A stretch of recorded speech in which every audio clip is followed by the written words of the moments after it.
You can't keep Americans down. Born of rebellion and revolution, we are ready to fight. It's in our DNA. We're ready to fight the virus, ready to fight to get back to work, and ready to fight to reopen our country in a safe and strategic way. We get it. We're not stupid.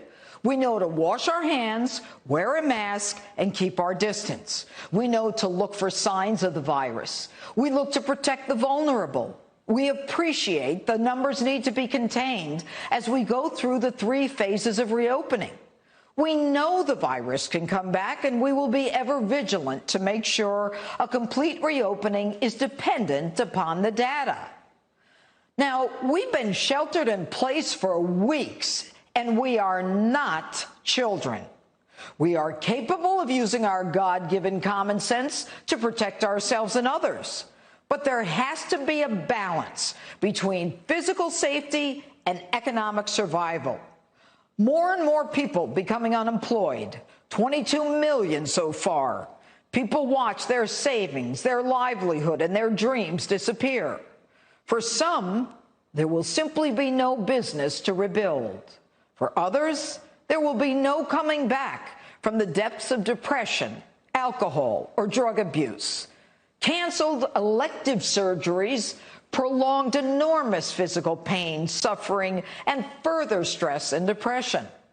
All the while, Navy ships turned into hospitals sent at the request thought that percentage estimates of death are statistically exaggerated.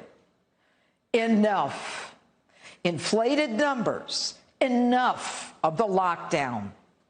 The Declaration of Independence gives us the right to life, liberty, and the pursuit of happiness. Included is the right to survive, live freely, and care for our families.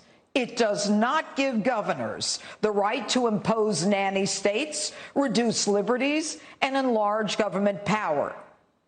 Now, certainly, government has the authority to protect public health during a pandemic, but that power cannot be used to nullify constitutional rights, including the right of peaceful protest when civil liberties are at stake. Enough of these small-time politicians using this pandemic to flex their pathetic muscles in order to gain attention. Like ticketing citizens for attending drive-in church services on church property in their own cars. Like arresting and handcuffing a father in front of his children for playing catch outdoors. Like prohibiting citizens the right to purchase firearms. Take Michigan Governor Gretchen Whitmer, auditioning to be the woman VP candidate on Democrat Joe Biden's presidential ticket. She issues nonsensical, absurd guidelines, certainly capable of attracting national attention, but laughable were the situation not so deadly serious. Her actions both overbearing, discriminatory, and point-blank unconstitutional.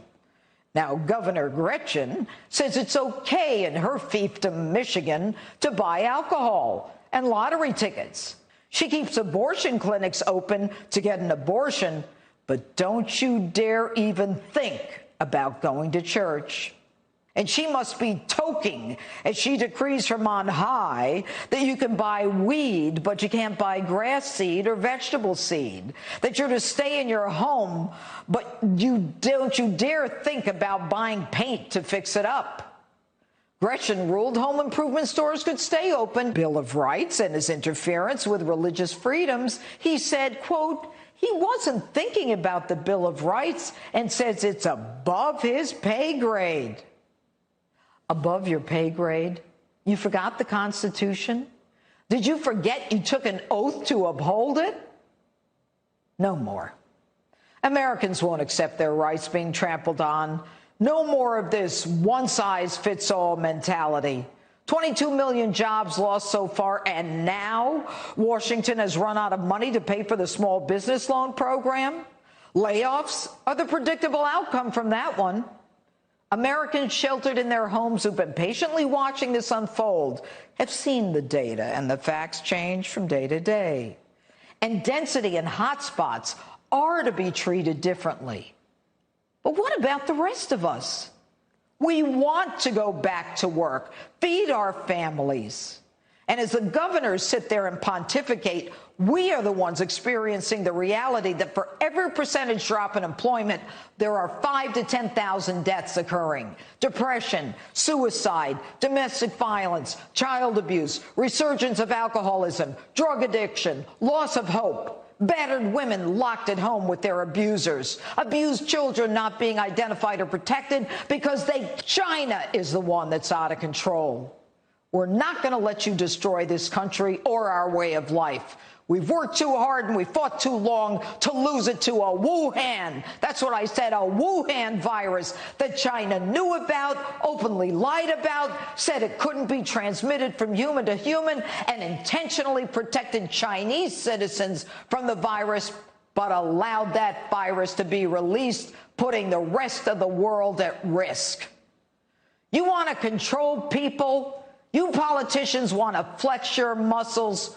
Well, start working on how you're going to punish, ostracize, alienate, and financially sanction and make China accountable for what they did to us and the rest of the world. But keep your damn hands off us and do something about what got us into this mess in the first place. That's my open.